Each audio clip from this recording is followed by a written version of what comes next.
আমি তোমায় মাগো দুনিয়াতে আসিয়া আদর সোহাগ করিয়া মাগো শুইয়াছো হই না গো কবরে প্রাণের মা ও মা গো আমি তোমায় বাবা মা নাই, কাদের মা নাই? একটু হাত তুলে দেখান। আহা আহা, কতগুলা মানুষ মা ছাড়া এতিম। আহ আরে কন্যা মায়ের কান্দন যাবত জীবন,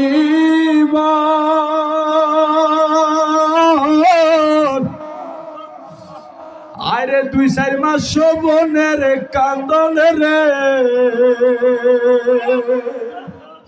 আরে ঘরের পরিবারের কান্দন কয়েকদিন পর থাকে না। গর্বে ধারিণী মা জনম দুঃখী মা, গর্বের দারুণী আমার জনম দুঃখী মা, গর্বের দারুণী আমার।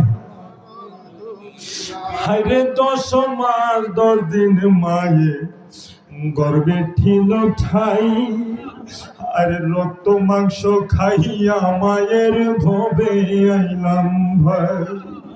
আরে বলিষ্ঠ হইয়া আমি উঠিলাম কান্দিয়া, আরে শান্ত করিল মায়ের বুকের দুধ দিয়া। আরে মায়েরই ওই প্রসবের কালে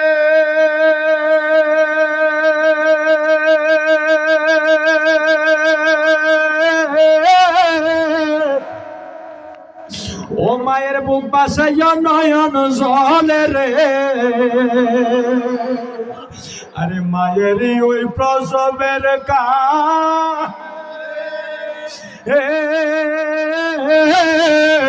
ও মায়ের বুক বাসাইয়া নয়ন জলে রে, ও মা সন্তানের লইয়া কোলে, সন্তানের লইয়া কোলে বলে প্রসব যন্ত্রণা দুঃখের দরদি মা, জনম দুঃখী মা, দুঃখের দরদি আমার।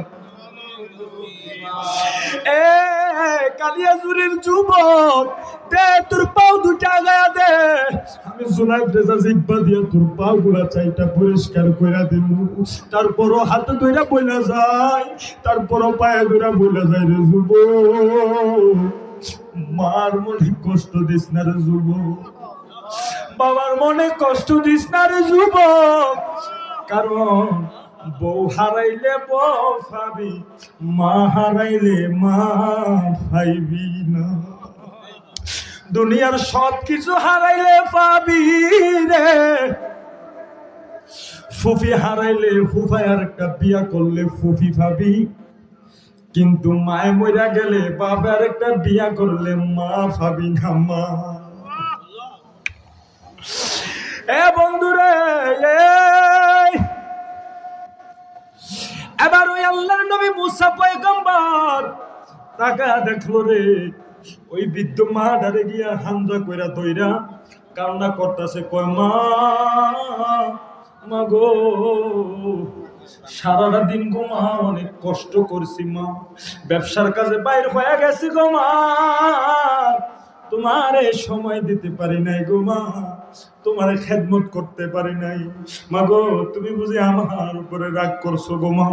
এবার ওই সন্তান মায়ের গায়ে যেই নোংরা কাপড় চোপড় গুলা ছিল ওইগুলা খুললা মারে আবার নতুন কাপড় পরাইলো, ওই ময়লা কাপড় গুলারে ওই সন্তানটা নিয়া নিজ হাতে দ্রুত করলো, জবানটা খুলা জোরে জোরে কন্যা সুবহানাল্লাহ।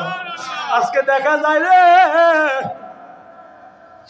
আজকে দেখা যায় তুমি মোটা মোটা কম্বল গায়ে দিয়ে ঘুমাও, 4 তলা 5 তলা বিল্ডিং এর ভিতরে ঘুমাও, আর তোমার মা ওই গ্রামের ভিতরে পাতলা একটা লেপ গায়ে দিয়ে ঘুমা।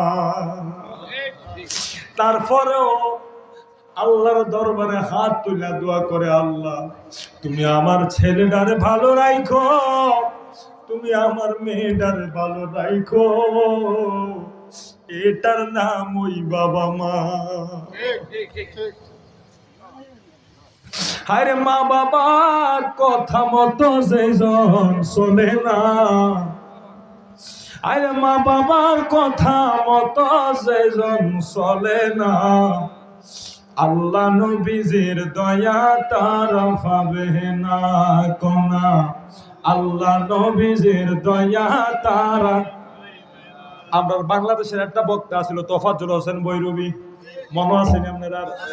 আমি যখন মাদ্রাসায় পড়তাম ক্লাস 3-তে মনে হয়, তখন আমি মাদ্রাসা থেকে যখন আসতাম আইসাম আমার ভাত খাওয়াই দিত। ভাতগুলা খাইয়া আমি বালিশের তলে বাটন ফোন্ডারে রাইখা, মার হাবা কর এই মায়ের ফাগল আছে দেখা যায়, আমি বাটন ফোন্ডারে বালিশের নিচে রাইখা হুজুরের ওয়াজগুলা শুনতাম। তখন থেকে হুজুরের যে কণ্ঠটা এটা আমার মুখস্থ হয়ে গেছে। শুনবেন আপনারা?